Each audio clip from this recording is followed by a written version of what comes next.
This is Rose Heartsong, Follow Your Heartsong. And it's all about sexuality, spirituality, holistic health, healing, holistic everything. And a lot of times we talk a lot about the taboo. And so tonight, I'm going to talk about something I talk about a lot. And I realized people don't really understand the concept of it. And so the topic of tonight's episode is, what is sexual sovereignty? I think this is something that is the core root of what I share. And it is it's a very powerful aspect of what we can do with our bodies and our desire and our pleasure. And it's the shift I'm trying to inspire those who are listening to this show to shift into when it comes to their relationship with their eros and their sexuality and their desire and their pleasure. And so, first I want to talk about what the word sovereignty means. It comes from the old French word souveraineté, in Latin probably saying that wrong, superanus, meaning above or highest. In traditional terms, it refers to supreme authority, self-governance, and rule over one's own domain. And when it comes to sexual energy, I think the majority of the planet, you listening might feel this way, are slaves to our desire. We're slaves to our sexual energy in one way or another. And that shows up for people differently depending if they're born with a cock or if they're born with a vagina. It comes in different ways and in different realms. And so my core essence of what I stand for in the world is sexual sovereignty. So I really want to kind of unpack that and evolve into that and see, explore together. So I have a question for you. When you think about your own sexuality in your body, what do you feel? What is the first word that comes to your head? I want you to think about that word. Take a deep breath into your belly, down into your genitals. Breathe a little bit more in, a little bit more, and then open your mouth and let it out. Let's do a couple more of those. Inhale into your belly and your genitals, down into your reproductive organs, taking a breath. If you would need to put your hand on your pubic bone, you can do that. Taking a deep breath in, inhaling more, a little bit more, relaxing, and exhaling out your mouth. One more. Let's do one more because sex is an edgy topic to talk about. So I want to relax us a little bit. I would like to offer a little bit more of this more often in my episodes because I think it's valuable. So this time I really want you to relax everything down there and just allow yourself to feel the sensations of the breath filling you up. So I'm breathing in, inhaling a little more, and then exhale.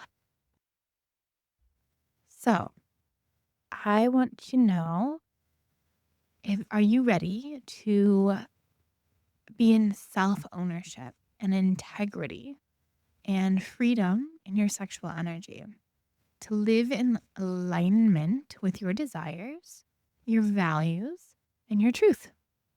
And I would love to help explore that. How does one go about doing that? And how do you redefine what it means to be sovereign in your erotic energy and your erotic body and your relationships with others? And so we're exploring what it means to really reclaim our bodies as a sacred tool, a sacred ground, right? It's to return to the throne of your own erotic truth. And, a lot of times with the humans are these really magical things, right? We're these animals, truly. At our core essence, we're animals and we're primal. And when it comes to sex and sexual energy, that primal energy has a tendency to be the primary runner of the show. You know, we can have our meditation practice, we can have all sorts of different practices and our own spiritual development. And then, yet, when we come into the eros with another person or even with ourselves, we can become like these almost animalistic beasts, which there's nothing wrong with that as long as you are not harming yourself or others. And I think it's important to not be slaves of our sexual yearnings, our sexual desires, or our sexual traumas and restrictions, right? So I used to, I remember a moment when I was 12 years old. I was sitting in my car, the van, with my mom, and she ran inside to grab something to eat or at the store. Like, I think we were at a gas station and she like ran inside to grab something and I stayed in the car. I was 12. And then the window was open and this guy walked by and he hit on me, which is absolutely disgusting. It's horrible. Horrible, horrible, horrible. I do not agree with this at all. And it's a fact. It's what happened. A grown man hit on me. I don't remember what he said or what he did. He wasn't too aggressive and he wasn't too like forthcoming. I didn't feel scared. It was this moment in my life where something clicked in my head and I was like, oh, the way that I physically look in my body can create the opportunity to get what I want, or I can control my outcome in my field based on my looks. And a lot of women do this. We do this unconsciously. Majority of the women who do it, we do it unconsciously, where we're using our erotic energy or our eros or our sexual energy to manipulate our environment and to get what it is that we want. And I remember this specific moment where I realized the power in that. And for a very long time in my life, that ran the show is I was able to manipulate and get what I desired with men through the label of my looks or my erotic energy. And I didn't know it was erotic energy at the time. Now I do. Now I'm aware of what it is that I was doing. And also, I see it everywhere I go now that I'm aware of it. I see it like the majority of women that I know using this to inspire or not inspire, actually. There's a very specific tone difference there's like a textural difference between inspiring the masculine and manipulating the masculine. And don't get me wrong, ladies, and gents, yes, this is not the cleanest, most ethical way of going about this. And women have had the opportunity to make this a pattern in our lives to create safety.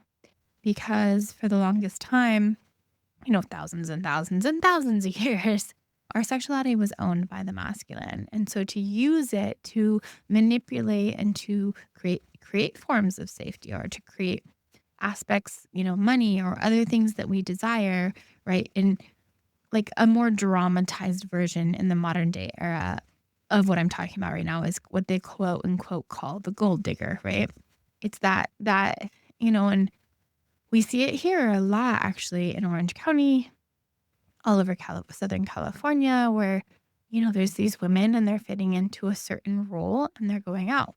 Don't get me wrong. I'm not here to talk women down. I'm just sharing the aspect of how women show up in lacking erotic sovereignty or sexual sovereignty with themselves.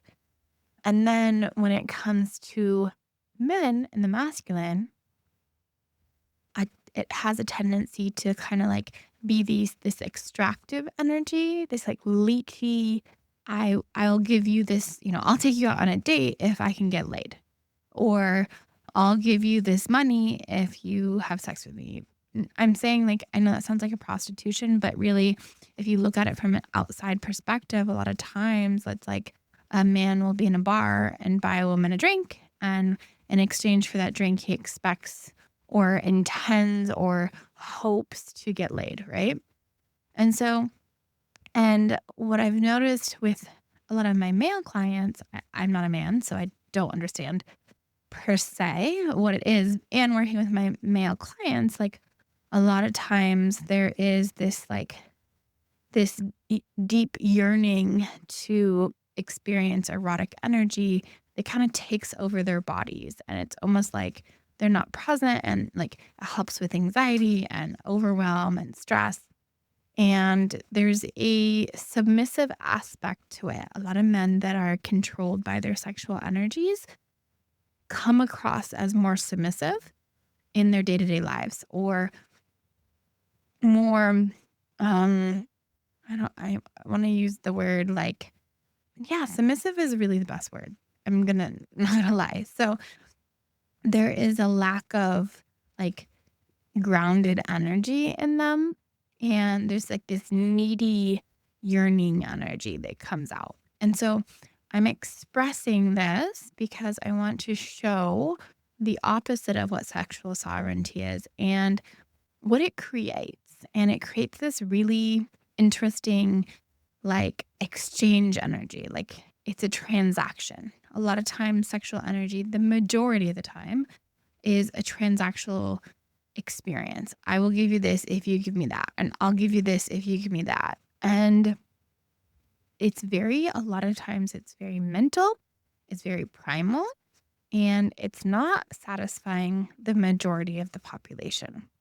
Most people who are having sex on a regular basis or aren't having sex are not satisfied, obviously, with their own erotic energy or their experiences that they're having with those people. It's just kind of like a quick, like getting off, feeling a release for a moment, and then they're not feeling nourished or fulfilled for very much time, and then they're looking for it in one way or another.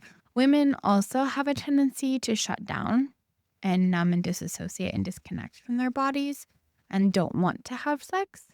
And men have a tendency, like the extreme is like premature ejaculation, or, the woman, when I say the extreme for women is like they shut down, she doesn't want to have sex, she's not interested in intimacy in any way. And then the man has like either premature ejaculation or erectile dysfunction issues. There's one or the other. It's kind of the same challenge, like the same coin, just a different side of the same coin. And those are kind of like the extreme energies of that. So that is when sexual energy owns you and you don't own it. It's when you're controlled by your own sexual energy, and it is it's your boss, it's your master. And so that's not what sexual sovereignty is. Sovereignty is when you are absolutely in control of your body and your eros, and you direct it clearly.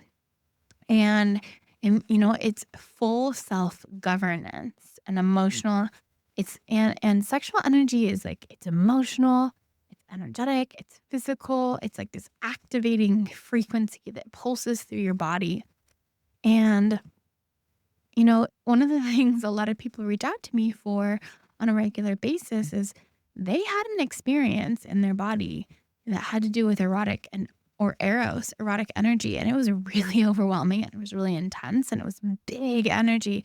And they don't really know what to do with it. And it kind of scares them or overwhelms them, or they're like, what is this? So it's really self-governance of that energy, and using it, like not turning it off, in Christianity and a lot of other shame-based tactics, which I'll go in more detail to in a moment, that numbs and shuts down and turns off your sexual energy. That is not what I'm saying. I think your sexual energy is one of the most powerful, potent, magical, magnetic aspects about a human being, because we are these spiritual beings. I've been talking a lot about like the primal animalistic aspects of being a human. And also, we are these spiritual beings. We are these intellectual beings that create and have all this magic about us, and we can build and like it's amazing what we can create as humans. And so, yet we have forgotten our impotent power that we hold within our vessels, within our bodies, because we're always in our phones and we're disconnected from the reality around us. We're always in these like computer worlds instead of being in our bodies and in our vessels, which can be overwhelming and scary. And so that's really kind of the first avenue of sexual sovereignty, is really getting into your own vessel and into your own body and really connecting with yourself in one way or another. So like I'm on day 1 of a 10-day cleanse right now. Cleansing, fasting, breath work, meditation, yoga, being in nature, touching the earth. All of that is a really magical way to connect to your body. So sexual sovereignty is when your erotic energy, body, and choices belong only to you. I've been talking a lot about your sexual energy being controlling you, but I haven't talked a little bit about like in a relationship, right? A lot of times, like your husband or your wife really either kind of governs what happens with your sexual energy, or, that's kind of the root of jealousy too. It's like, oh, you're not allowed to talk to that person, or you're not allowed to go out with the opposite sex alone, or all these other aspects of rules and maybe potentially control that you don't consent to, right? There's a lot of times we're in relationship with another person, and that person has rules and how they govern how you relate to the world without your consent. And that is what I consider control. And I'm not in alignment with control. I'm in alignment with boundaries, consent, and communication, but not with control or jealousy. So sovereignty it's really the opposite of shame. It's the opposite of jealousy. It's the opposite of people pleasing or performative sexuality, right? In the world of porn, the majority of our sexual development in our planet right now is porn. And that's a performance. It is a acting experience. And the women are not majority of the time actually experiencing pleasure. They're just performing pleasure. And so then that performative piece, this is another again, when you're not in sexual sovereignty, right? That performance piece is not really in their body. They're not really in their erotic pleasure. They're kind of like in the exploration outside of themselves. So and then also sexual sovereignty is choosing how, when, and with whom you want to share your sacred life force, your body, your vessel, and doing it when it feels good and nourishing it, but not saying no all the time. Like, I'm not interested in you saying, hey, I'm not going to ever have sex again. That's not what I'm saying. I'm saying nourishing and supporting your sexual energy and devoting to it and having ritual practices around it that really stoke it up and explore that inner flame. So we've been conditioned out of sexual sovereignty a lot through religion, through media, through trauma and social expectations of us. And if we want to shift that, we kind of have to really reclaim this awakening, right? This awakening of our bodies, our vessels, our sexuality, and return into like the embodied erotic essence of who we truly are. And so one of the things, like, unfortunately, is in the purity culture and the virginity aspects, right? A lot of people were taught at a young age that are still dealing with this. Like, a lot of people share with me on a regular basis, they have this shame that they were taught, that women's value depends on purity before marriage, or creating shame around your natural desires. A lot of people have some really interesting, kinky, wild, weird, funny, fantastic desires. And yet this purity culture really shames them. And so then they don't experience their full erotic essence. And then they feel the shame for what they feel like having or what they desire. And then like it's considered a sin, or body connection is kind of considered a sin a lot of times. So a lot of religious systems often equate pleasure with sin, leading leading a lot of people to suppress this erotic energy. And then when we suppress our erotic energy, I'm not talking, like boundaries, consent, all mandatory all the time, 1,000%.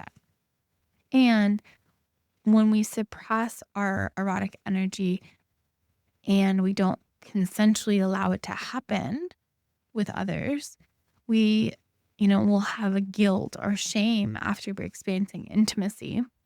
And then this also brought a lot of male authority over the feminine. So a lot of times men are seen as spiritual leaders, and then the women are followers. And then, women's sexuality a lot of times owned by the masculine for a really long time through marriage and religious laws.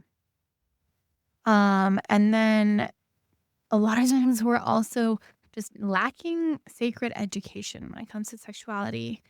We don't really, spiritual texts don't really celebrate sexual union, divine union.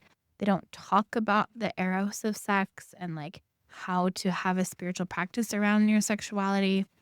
And so it's really separated, unfortunately. And then our media really sadly hypersexualizes advertising, right?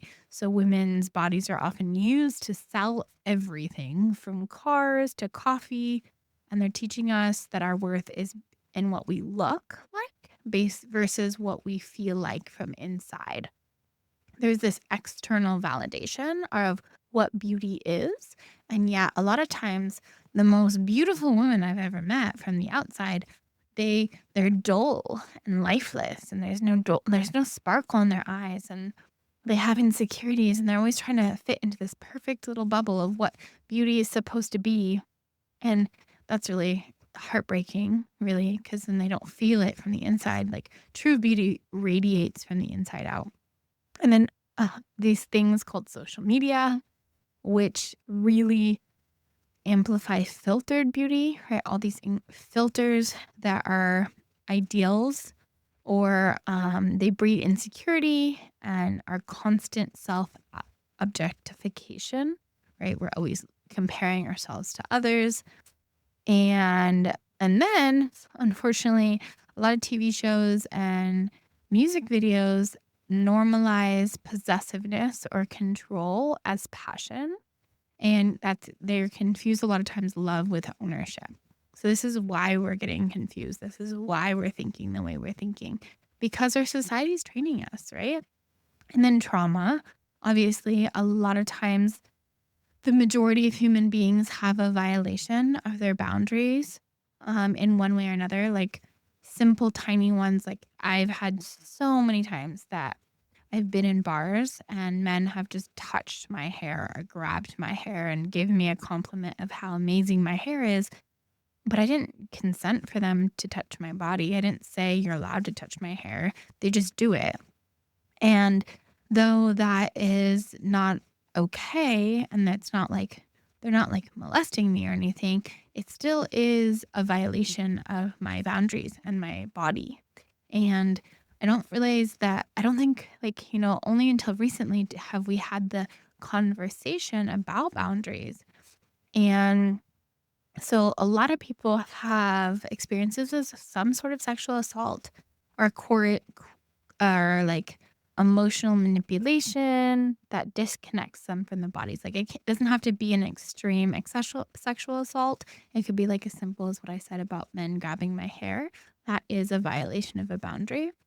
And then obviously there's ancestral and generational traumas, right? If you learn the resistance to sex, or if your parents don't talk about it or they shame you, or they a lot of kids get really shamed for touching their own genitals at a really young age, like 4 or 5.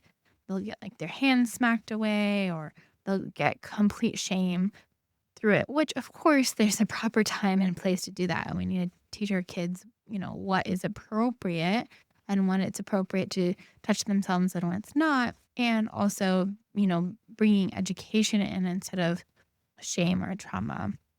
And then a lot of times it also comes in for medical trauma with a lot of, sadly, a lot of women's health is starting to be studied right now in 2025. So there's a lot of history of women's pain with forced procedures, even with childbirth and so forth. Like, I know that when my mom was born, her mother didn't have the option to breastfeed. They just gave all the women in the hospital pills to dry up their milk because that's just what you didn't do socially. And I know that a lot of times, like, C-sections are really highly encouraged in our society right now, as opposed to trusting the woman's own body. There's a time and place for C-sections, of course, and I think there's a lot more that are necessary to be done. And then creating shame around our menstrual cycle, which I talked about last week, and disconnection from our pelvic area. And then this is the one that is the most, I think, core essence of lacking sexual sovereignty. It's chronic stress and numbing. It's being on our phones all the time. It's constantly being plugged into technology. And it's really what it's doing is it's putting the nervous system into survival and fight or flight. And so many people are able to relax, and that lack of relaxation is making it so that sexual pleasure is not as potent or heightened as it could be.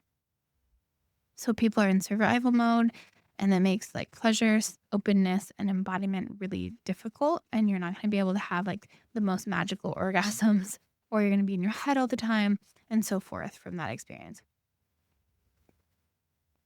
So, and then obviously societal expectations, that's like the good boy or the good girl persona or conditioning.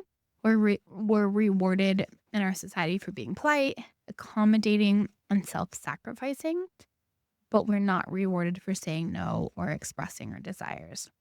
So like no's are not okay, and yeses are like, oh, I crave or desire, I want this. That is also not okay. So we have to kind of like be this vanilla in between people.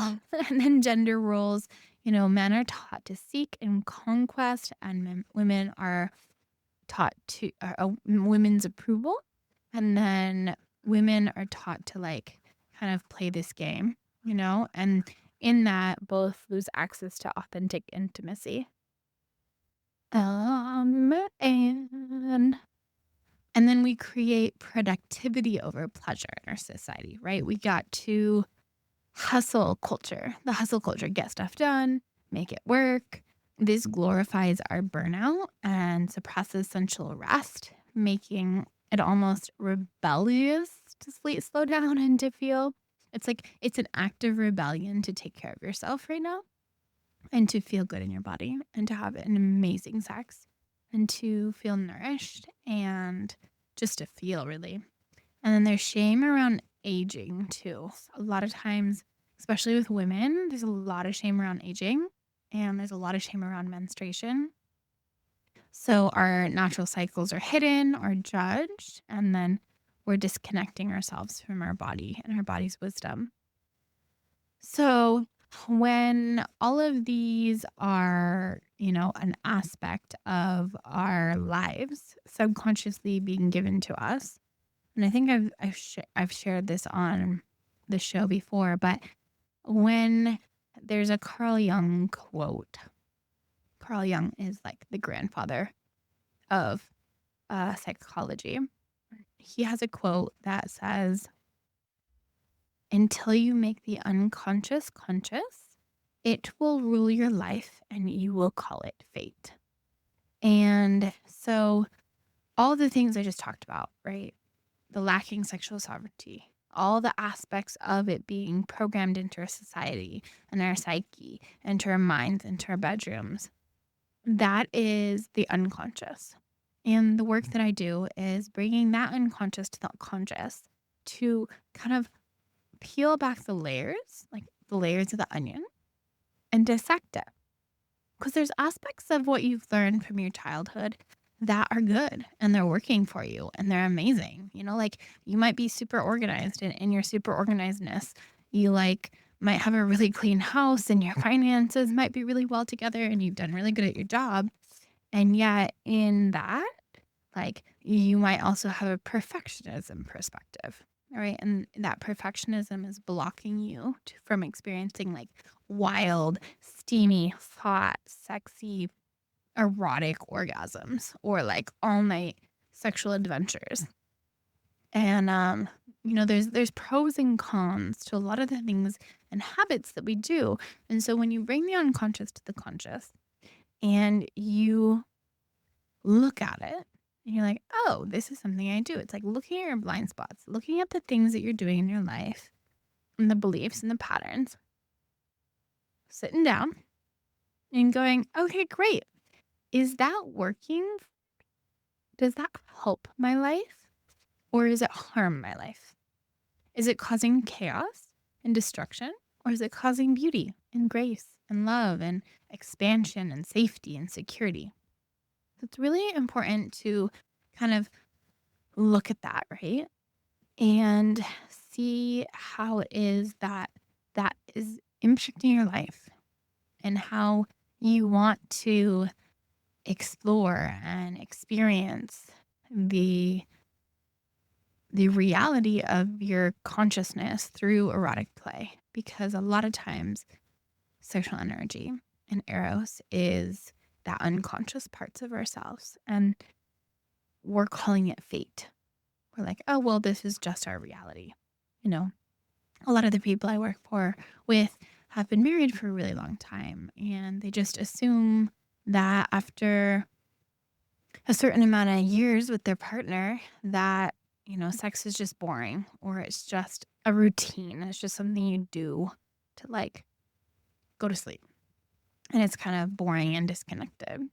And so a lot of times what I do with sexual sovereignty is sovereignty over your own body. And that can be as simple as doing breathing techniques to sleep better. That can be meditating for 30 minutes a day and really connecting with your body and just being still. That is, turning off your phone and not using it in bed, which is something I'm working on right now. Gosh, you guys, these devices are so addictive. Like, it is blowing my mind how much of an addict I am to social media, to my phone, to screens, to technology. It is so humbling. And I say this because I am holding myself accountable to practicing the art of not being on them, because it really is. And when we slow down and we practice embodiment, when we practice being in our bodies, drinking more water, breathing, simple things, yeah? When we're in that, then we can get clearer on what it is that we yearn for and desire and what it is that makes us like condense and tighten up and say that really should be a no, right? There's a lot of times that we say yes in our lives when that yes is actually really a no. And yeah, we do it to be that good girl or to get it what we want or to inspire somebody to do something for us that we want them to do. And unfortunately, it's probably causing more harm than good. And maybe you don't even know it. Maybe you just need to look at it and dissect it. So until you bring the unconscious to the conscious, you will call that fate and it will rule your life. That will rule your reality. If you're just popping in, this is Follow Your Heartsong with Rose Heartsong. And every single Sunday night at 9 to 10 p.m., we talk about sexuality, spirituality, and holistic health on KXFM Laguna's Community Radio. And we're talking about what is sexual sovereignty this evening. And so when we are in sexual sovereignty, so what it like, okay, I've been talking about what it's not. Let's just be real. I've been talking about what it's not. But what is sexual sovereignty? Really? That is when you are so in your sexual essence and you know when to turn it on, when to turn it off, when it's appropriate, when it's not appropriate. It is being anchored in your erotic energy and allowing it to move through your body for creativity and to create. It is when you are choosing to be intimate with somebody from a place of yearning and desire, and with clear communication of your boundaries and your yeses and what you want, and surrendering to the pleasure in your body when it is the right time to do so with the consent of another person. It's it's stoking that energy.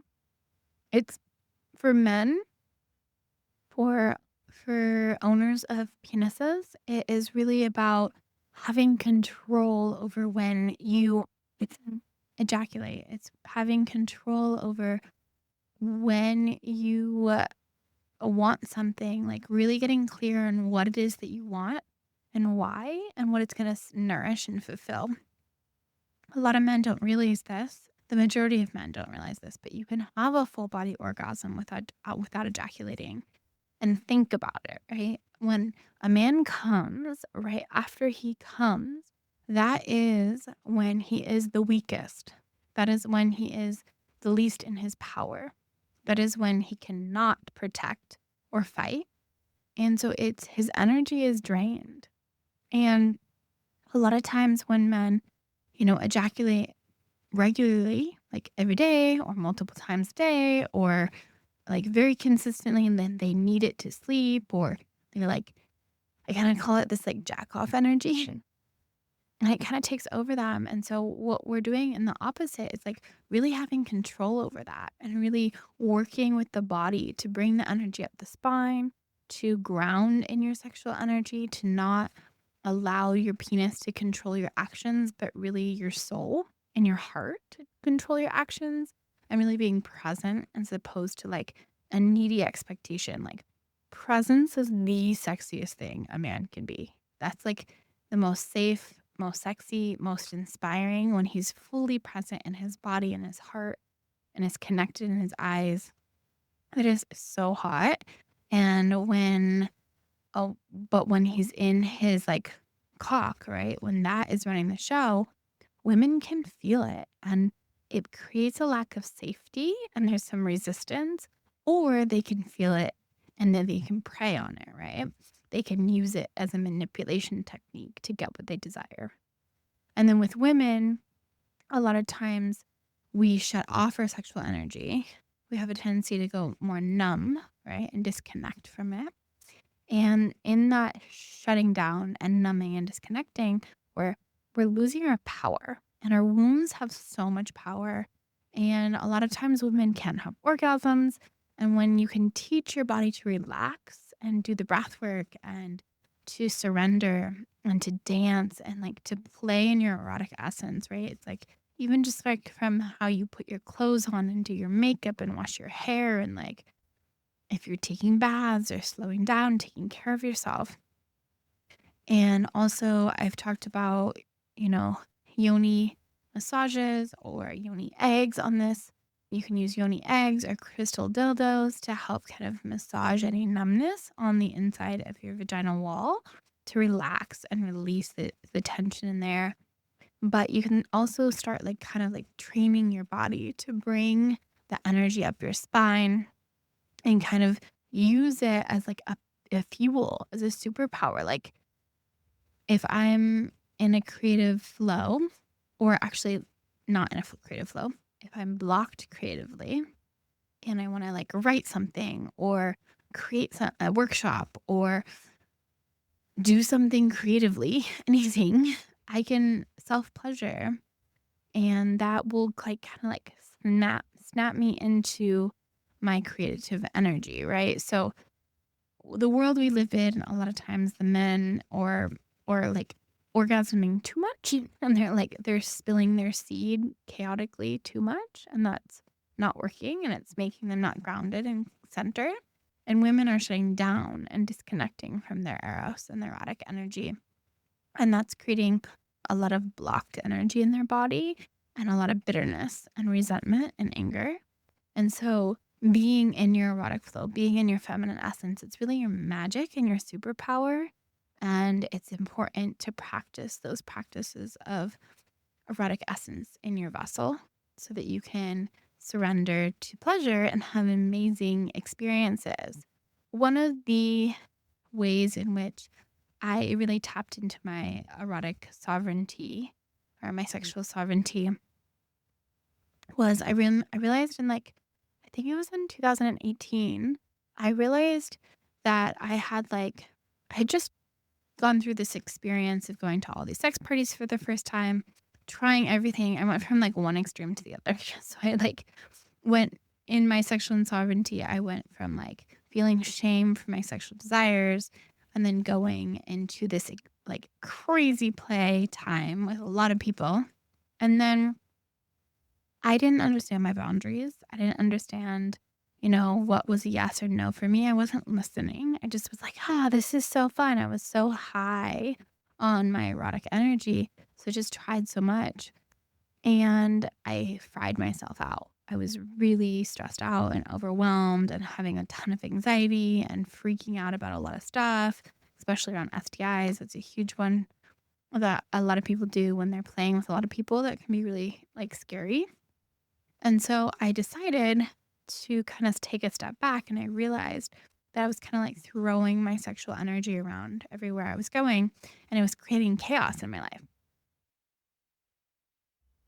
And so I decided to go celibate for 6 months. And in going celibate for 6 months or abstinent, really, I think celibate is like when you're really committed to like never having sex again. I was abstinent for 6 months. And during that time, I really got to understand how my body was working and how much I relied on men wanting me or desiring me to create fulfillment and happiness within myself. And I realized that that wasn't nourishing my soul the way that I really wanted it to, right? I realized that I was looking for happiness outside of myself. And in that, I realized there was this deep unhappiness, like this deep pain that was going on that I got to sit with instead of like going and having a man want me or have sex with me.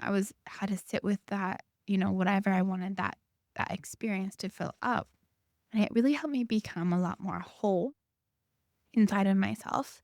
And it was really powerful. And so if you've never had a moment of sexual sovereignty and you are feeling scattered in your life and you feel that your life is been a little bit chaotic in that area, I do encourage you to take a little bit of time to go abstinent, to tap into that sexual sovereignty in a new way, because it can be really powerful.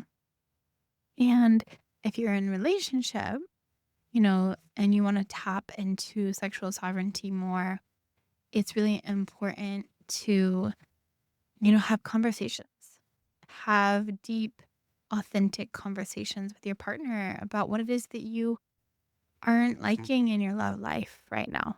And maybe you want to slow down. Like majority of the time, we're going too fast when it comes to sex.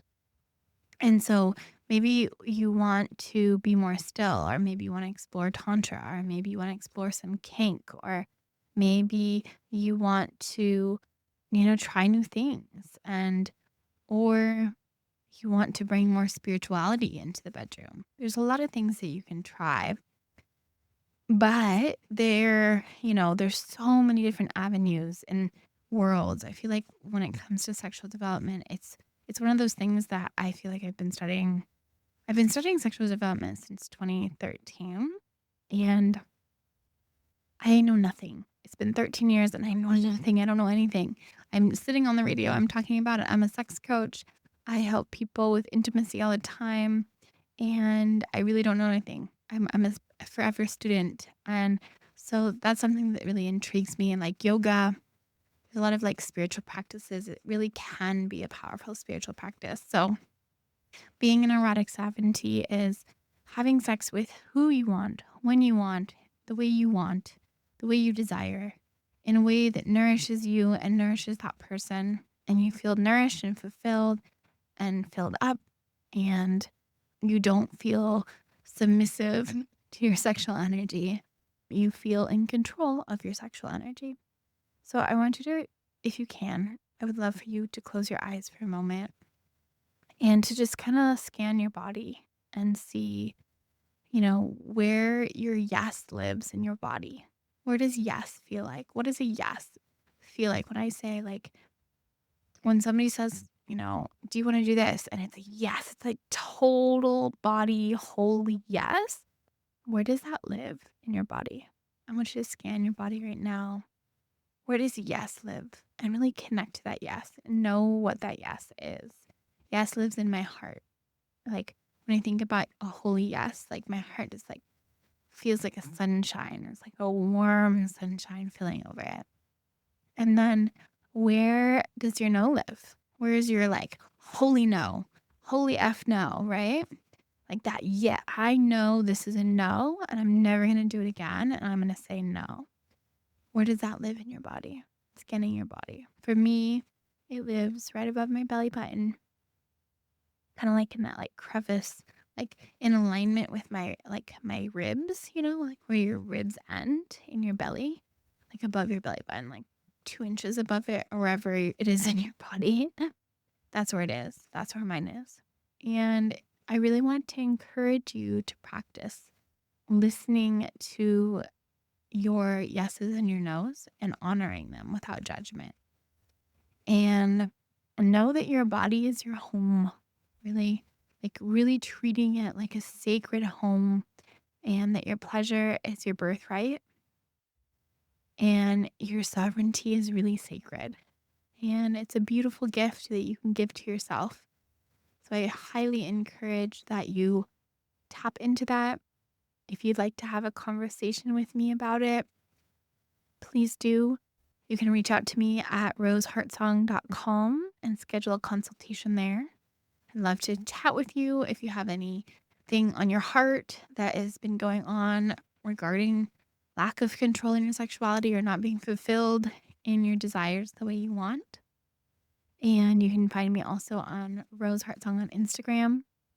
And we can, explore a little bit more together. I'll be sharing a lot more on my Instagram coming up this month and giving some tips and tricks.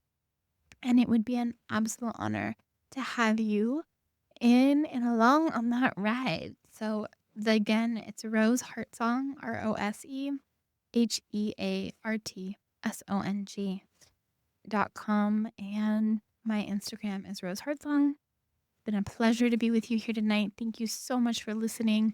Without you, I would be just sitting in a room talking to myself on a mic, which is what I'm doing.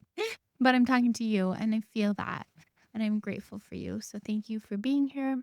Thank you for showing up for yourself. Thank you for opening your mind to something new, and I appreciate you so much. And I will see you next week at 9 p.m. Pacific Standard Time on Follow Your Heart Song with Rose Heartsong. Have a good night.